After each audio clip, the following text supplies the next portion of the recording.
à tous, merci d'être avec nous pour cette édition du journal sur l'ORTB. En voici les titres. Le pont de Tovek-Bamé dans la vallée de l'Ouémé bientôt réhabilité. Le ministre des Travaux publics a lancé les travaux sur le terrain, une concrétisation du programme d'action du gouvernement. Le C4 désormais prêt pour aborder la 11e conférence ministérielle de l'OMC au Brésil. Les 4 pays africains producteurs du coton ont défini une feuille de route à la 5e session à Cotonou. Les retraités de l'Office de radiodiffusion et télévision du Bénin saluent la nouvelle équipe dirigeante. Allégeance est faite à Joël Rundolo et son staff. C'est à la faveur d'une assemblée générale de l'heure amicale. Merci de votre fidélité. Les populations de la vallée de l'Ouémé sont désormais sauvées des nombreux désagréments liés à la circulation sur le pont de Tovek-Bamé. Le lancement des travaux de construction a été effectué par le ministre des Travaux publics, Hervé Khomé. Coût global de l'investissement, 7 365 millions de francs CFA. Le reportage avec Emilienne Fayomi et Patrick Imavo. Dans 24 mois, selon le délai contractuel, ce pont de Tovek-Bamé sera une réalité. C'est un ouvrage nouveau en béton armé qui sera livré par l'entreprise Soroubat d'origine tunisienne. Ouvrage qui sera contrôlé par le cabinet Studi CETEM du Bénin. Au lancement des travaux de construction, le maire d'Adjoun a remercié le gouvernement pour les efforts consentis pour sa matérialisation physique. Je voudrais appeler toute la population de la vallée et les usagers de la route sur laquelle sera réalisé ce pont à faire preuve de prudence, de sagesse et de respect des prescriptions qui seront données dans le cadre de la circulation pendant les travaux. Le directeur général des infrastructures s'est employé à présenter les caractéristiques du pont de Tovek-Bamé qui respectera toutes les normes techniques selon la qualité du sol. Je voudrais rassurer les populations que le tracé a été changé parce que la courbe au niveau de l'ouvrage existant sera redressée, si bien que nous aurons une route qui sera plus en alignement droit au niveau de l'ouvrage. C'est avec le partenariat de la Banque islamique de développement pour une contribution de 6 350 millions de francs CFA que la réalisation sera effective. La contribution budgétaire du Bénin s'élève à 2 millions de francs. Cet investissement s'inscrit dans le cadre du PAG. Je voudrais ici féliciter l'entreprise Soroubat, attributaire du marché de travaux, après un appel d'offres international. Je sais pouvoir compter sur sa diligence pour respecter le délai contractuel de 24 mois, dont une période préparatoire de 3 mois. Le décompte vient de commencer pour que dans quelques mois, et plus précisément dans 24 mois, les souffrances de nos populations sur cet axe routier relèvent du passé. Ainsi donc, le temps qui court à partir de ce jour va constituer une période de perturbation de la circulation. C'est pourquoi je voudrais à cette occasion en appeler à la sagesse et au sens de civisme des usagers pour le respect des prescriptions qui seront données dans le cadre de la circulation aux abords du chantier pendant la période des travaux. Soulignons que le pont péage initialement prévu ne sera pas pris en compte faute de financement. Le PAG Bénin Révélé a inscrit dans son agenda la réalisation des infrastructures routières sur toute l'étendue du territoire national. Au lancement des travaux de construction du pont de Tovek-Bamé, le ministre Hervé Khomé a rappelé aux populations les ambitions du gouvernement du président Patrice Talon. Suivons ici un extrait de son message. Ce programme comprend, outre l'ouvrage qui nous réunit en ce moment, les principales infrastructures ci-après. L'aéroport de Glodjigbe comprenant une voie express venant de Glodjigbe à Togben avec un ouvrage de franchissement de la RNIE 1 et un ouvrage de raccordement sur la route des pêches. L'axe autoroutier de contournement nord-est de la ville de Cotonou avec un nouveau pont sur le lac Nokoué et divers ouvrages spécifiques. la modernisation et l'extension du port de Cotonou, l'autoroute Semen-Porto Novo avec la construction d'un nouveau pont menant à Agbokou pour ceux qui connaissent Porto Novo. L'axe routier autour du port, la route des pêches et ses bretelles, les routes Misesinto, Zinvier, Sedjedenou-Zé et Kokokodi, Revier, Wedo, Kalavikota actuellement en chantier. Je citerai également la route Djougou, Peonko, Kerou, Banikwara. L'ouvrage de franchissement du bas-fond de Womé que nous avons lancé récemment. La rocade de Porto Novo, prenant en compte le pont de Zumbi et la rue des Manguiers menant à l'Assemblée nationale. La route Niki-Kalale-Segbana. La route Banikwara-Keremou, frontière du Burkina Faso. Les routes Ketou-Idigny, Igbodia-Savé, Omu-Iladi, Mosso-Kagbe, Aye-Kotonia, et la route Savé-Okeowo, frontière du Nigeria.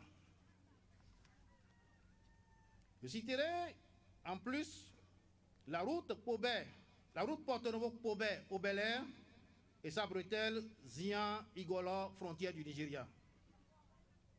La route Pobé-Adjawere-Wenri. Les routes Tofo-Lalo, Agbaïzon-Abomé et Abomé-Didja. La route Guessou-Sud, Fort-Bouré-Sinandé. Et les routes Zanyerando-Banamé-Kmawia, Kovek-Banamé, Togre-Zakota. Et je pourrais en citer d'autres. Il est bien entendu qu'en plus de ces infrastructures phares, le gouvernement exécute un grand programme d'entretien de l'ensemble du réseau routier national, y compris l'aménagement des pistes rurales. Les difficultés liées à la campagne cotonnière en cours ont fait l'objet de questions d'actualité avec débat ce jeudi au Parlement.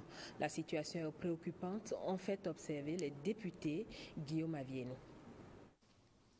Le gouvernement invité par la représentation nationale à se prononcer sur les difficultés liées au transport du coton-graine produit dans les champs vers les usines d'égrenage. Un exercice auquel le gouvernement se livre dans un contexte caractérisé par un rendement au-delà des estimations, 400 000 tonnes contre les 350 000 attendus, largement au-dessus des 260 000 tonnes de la précédente campagne cotonnière. La reprise en main de la filière par l'AIC, l'association interprofessionnelle du coton, semble avoir boosté la production, mais des contingences diverses risquent de plomber les espoirs des acteurs. Il est revenu à la représentation nationale que dans certaines communes, les populations sont confrontées à des difficultés d'évacuation du coton. Par ailleurs, certains transporteurs se plaignent du traitement dont ils font l'objet dans le cadre de cette campagne cotonnière. La campagne cotonnière, M. le Président, a du plomb dans l'aile. Et le pire est à craindre dans les départements de la Takora et de la Donga. Le gouvernement reconnaît avoir été surpris par la quantité de coton produit cette année. Les exploits des producteurs ont quelque peu faussé les plans d'évacuation préalablement établis. Il y a eu des retards dans la mise en œuvre du plan d'évacuation, retards essentiellement imputables au mouvement des transporteurs de coton. Il faut ajouter les pannes au niveau de certaines usines qui ne sont pas des phénomènes extra. La conjonction de ces trois facteurs ne pouvait que conduire à des perturbations, ne serait-ce que momentanées, dans l'évacuation du coton-graine vers les usines et la congestion observée devant les usines. Des réponses qui n'ont pas dissipé la totalité des inquiétudes des députés. Ceux-ci insistent pour que le gouvernement fasse davantage diligence pour éviter la catastrophe, puisqu'avec les premières pluies annoncées dans certaines régions du pays, le risque de mouille et donc de pertes massives va grandissant. La plénière consacrée aux questions d'actualité avec débat au gouvernement se poursuit jeudi prochain. Les pays membres co-auteurs de l'initiative sectorielle en faveur du coton savent désormais comment aborder la 11e conférence ministérielle de l'OMC. La 5e session de coordination du C4 qui a pris fin hier a permis de définir une feuille de route en prélude à cette conférence. Alexis Segbemon et Jean-Claude James étaient à la cérémonie de clôture. C'est le fruit de 4 jours de réflexion sur l'avenir du coton qui est ainsi approuvé. La fin des travaux de cette 5e session ordinaire de coordination du C4 est sanctionnée par une déclaration. Nous demandons de manière pressante à tous les membres de l'OMC qui accordent des soutiens internes ayant des effets de distorsion sur le marché international d'œuvrer à l'avancement des travaux sur le coton en vue d'atteindre les objectifs fixés sur cette question vitale.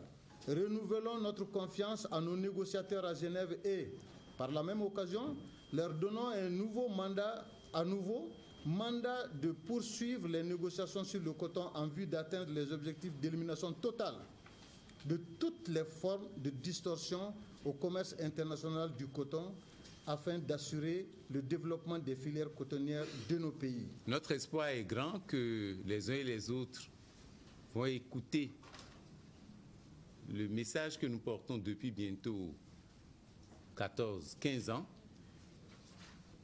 et nous devrions, en allant à Buenos Aires, avoir le cœur plutôt orienté vers cet objectif-là. Les pays membres du C4 sont désormais bien aguerris pour une meilleure participation à la 11e conférence ministérielle. Un rendez-vous de l'Organisation mondiale du commerce prévu pour décembre prochain en Argentine. Séance de travail ce vendredi du président de la HAC avec le directeur international de Transworld Radio Afrique de l'Ouest et Centrale. Au cœur des échanges, la demande d'une seconde fréquence pour Transworld Radio pour mieux étendre son audience. Écoutons-le au micro de Mylène Fanou et Dean Bouhaïma. Transworld Radio est déjà installé au Bénin depuis 2006. Notre première convention a été signée en juillet 2006. Et nous voulons étendre davantage notre présence au Bénin en vue de couvrir l'Afrique de l'Ouest. C'est dans ce cadre que nous sommes en visite pour nous enquérir des nouvelles de notre demande qui a été soumise depuis plus d'1 an déjà et dont nous attendons encore la réponse. Nous avons rencontré le ministre de la Communication lors d'une visite récente. Nous souhaitons encore la rencontrer cette fois également pour nous enquérir de l'étape qui se trouve au niveau du ministère de la Communication. Ceci est très important.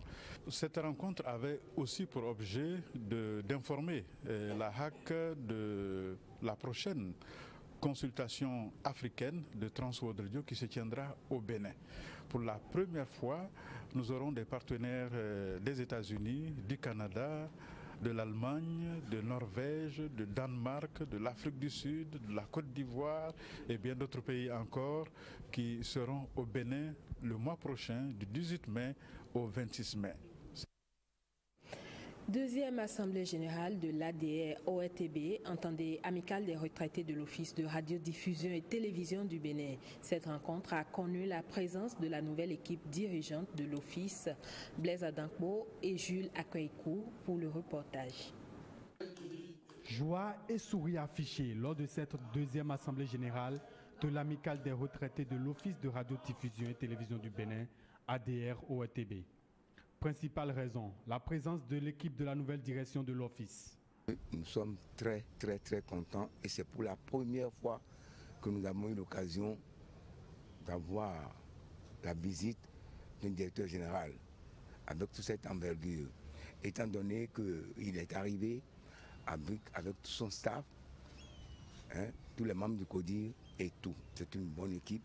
Nous sommes effectivement au nouveau départ, puisque le DG est arrivé avec toute l'équipe. C'est une bonne équipe de relève qui est très efficace et très exceptionnelle. J'étais heureuse parce qu'il y a longtemps que j'ai vu le DG. Pendant que j'étais encore en service, lui, il était à l'Assemblée nationale. Donc, quand j'ai appris sa nomination, j'ai été heureuse. Et aujourd'hui, puisque je l'ai vu, je lui ai présenté toutes mes félicitations.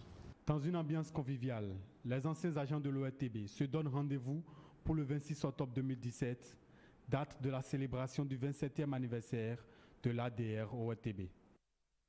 Comment disposer d'une base de données fiable en termes de projets d'emploi pour les jeunes dans tout le Bénin? La question préoccupe les autorités chargées des questions d'emploi. Elles ont lancé le processus d'enregistrement biométrique des jeunes dans les 12e et 13e arrondissements de Cotonou.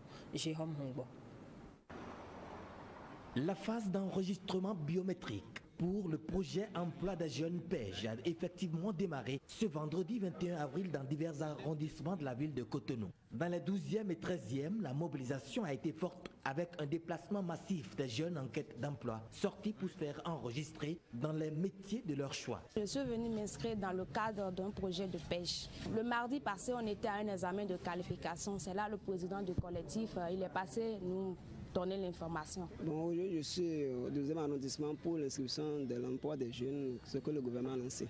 Dans le but de toucher encore plus de jeunes en situation de chômage, le comité communal mis en place par l'unité de coordination du projet a initié une rencontre de sensibilisation avec tous les chefs quartiers des 11e, 12e et 13e arrondissements de Cotonou. Nous continuons toujours les sensibilisations parce que après la rencontre avec les CA, il est important que nous rencontrons aussi les sécu.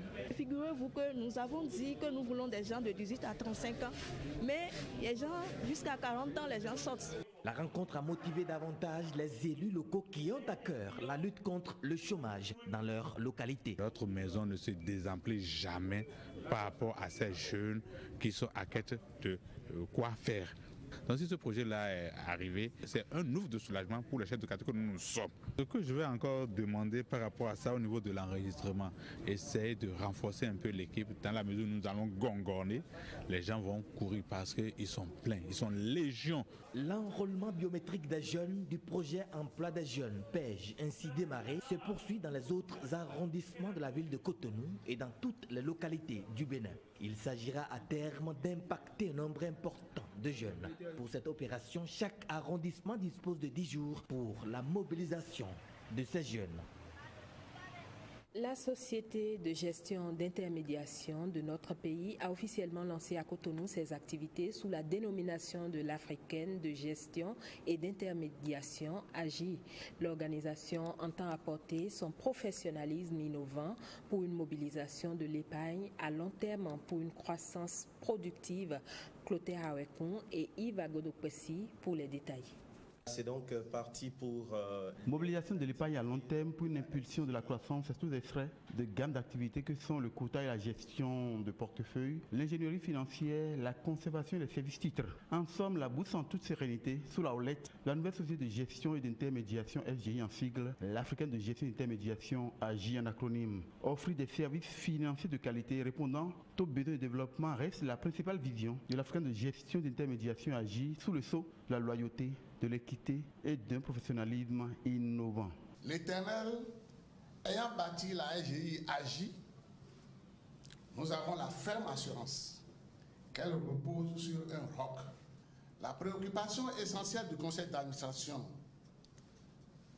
est de faire de la FGI AGI un creuset de spécialistes de la bourse qui propose à la clientèle des services innovants en lien non seulement avec le développement économique local, mais également en relation avec la stratégie de développement actuelle prônée par les autorités de la BRVM.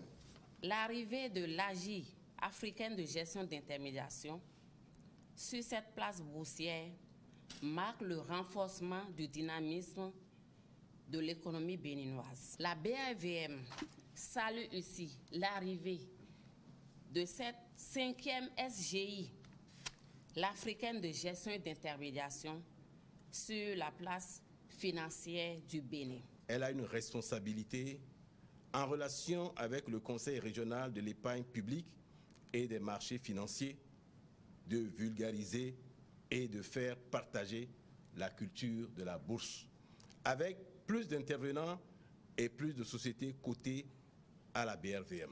La société de gestion et d'intermédiation, l'Africaine de gestion et d'intermédiation, est la 5e FGI au Bénin, créée en février 2016 et agréée 7 mois après, avec un capital initial de plus d'1,4 milliard de francs CFA. Elle est membre de la Bourse régionale des valeurs mobilières, BRVM.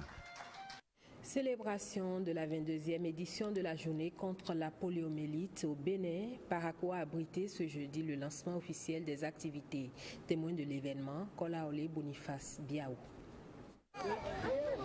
L'assaut contre la poliomyélite, maladie invalidante, est donné pour une 22e fois au plan national, ici à partir de Parakou. L'autorité départementale du Borgou s'en réjouit. Le département du Borgou, à travers la ville de Parakou, est honoré d'abriter ce jour, jeudi 20 avril 2017, la cérémonie de lancement officiel du premier passage de la 22e édition des Journées nationales de vaccination contre la poliomyélite. Le Bénin, dans la lutte contre cette maladie, a enregistré de grandes performances. Un honneur pour le pays. Depuis la date du 5 juin 2015, le Bénin a été certifié libre de cas de poliovirus sauvage autochtone par le comité régional de certification de la poliomyélite pour l'Afrique.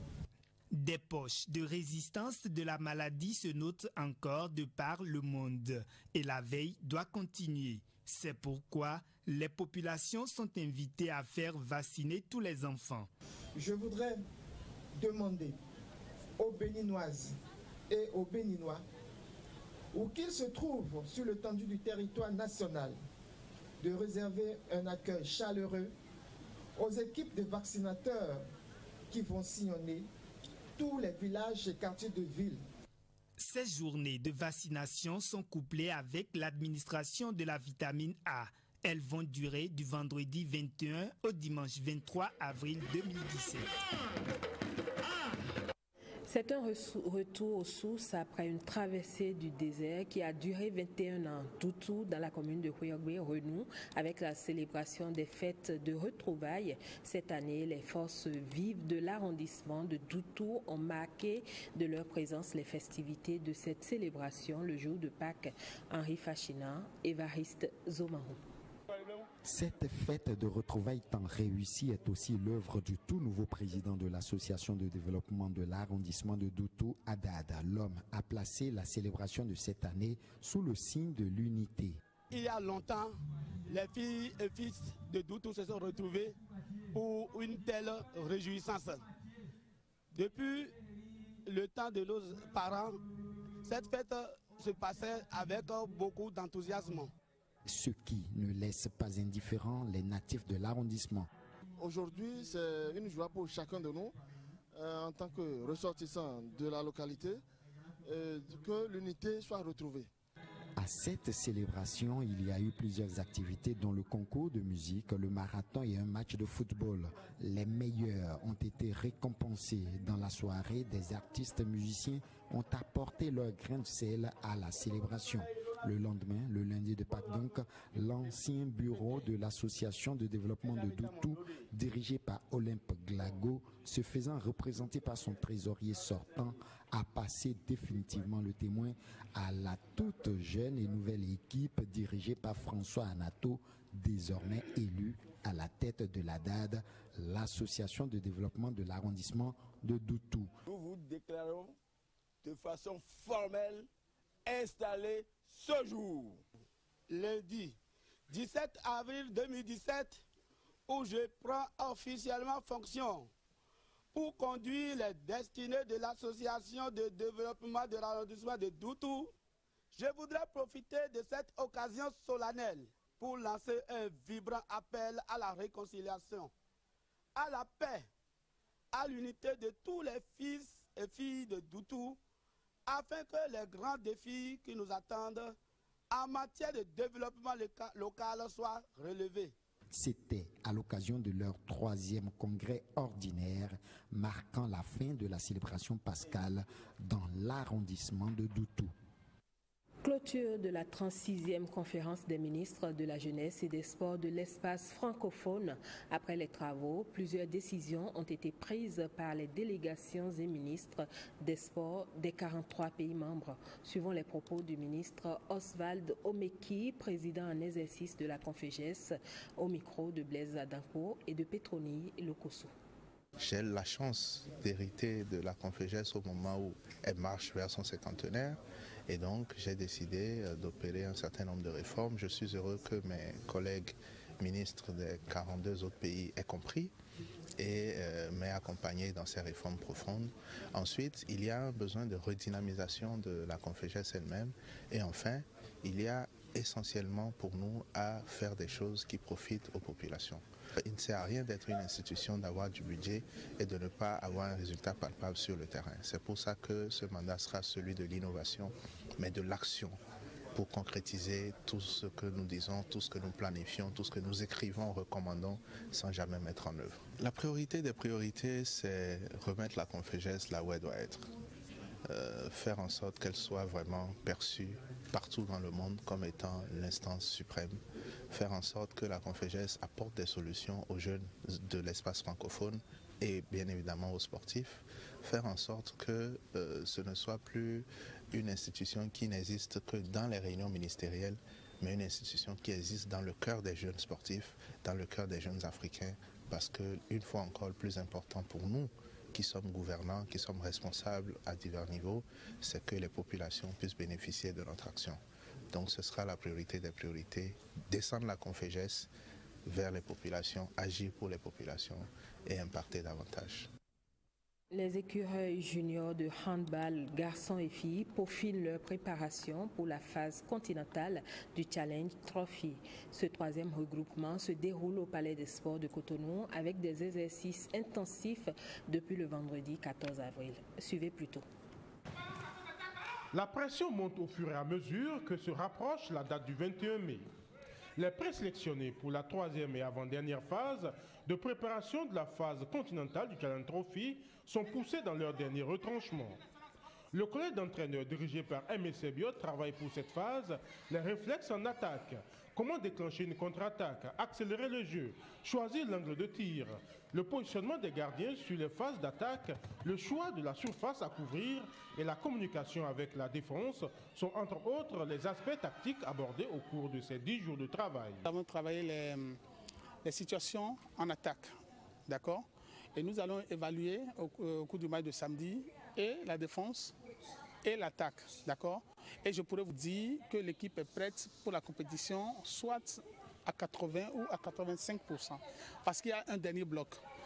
Fait nouveau, les séances sur le béton du terrain annexe ont cédé la place au tapis du Palais des Sports, une surface qui améliore la qualité de la préparation. Vous voyez, quand les enfants travaillent sur ça, ça leur permet de faire des gestes facilement.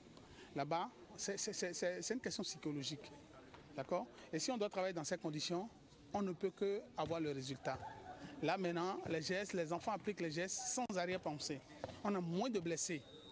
Vous voyez, moi je suis très content et je passe par ce canal pour dire merci au ministère de la Jeunesse et des Sports. Côté administratif, tout se déroule comme prévu. Le seul détail qui pourrait perturber un peu la préparation n'inquiète pas outre mesure.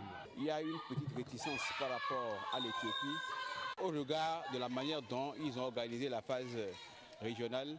L'IHF est un peu réticent pour leur attribuer la compétition. Ce qui est clair, d'ici la fin de la semaine, nous serons fixés par rapport au pays et par rapport à la date réelle de la tenue de cette compétition. Comme les 2 premières phases de préparation, celle-ci aussi sera clôturée par un match d'évaluation ce samedi au Palais des Sports de Cotonou à partir de 15h. Voilà, ainsi se referme cette édition du journal. Merci à vous tous de l'avoir suivi. Retrouvez à 20h Prévert Prosper Noutéo pour un point complet de l'actualité. Restez avec nous sur l'ORTB.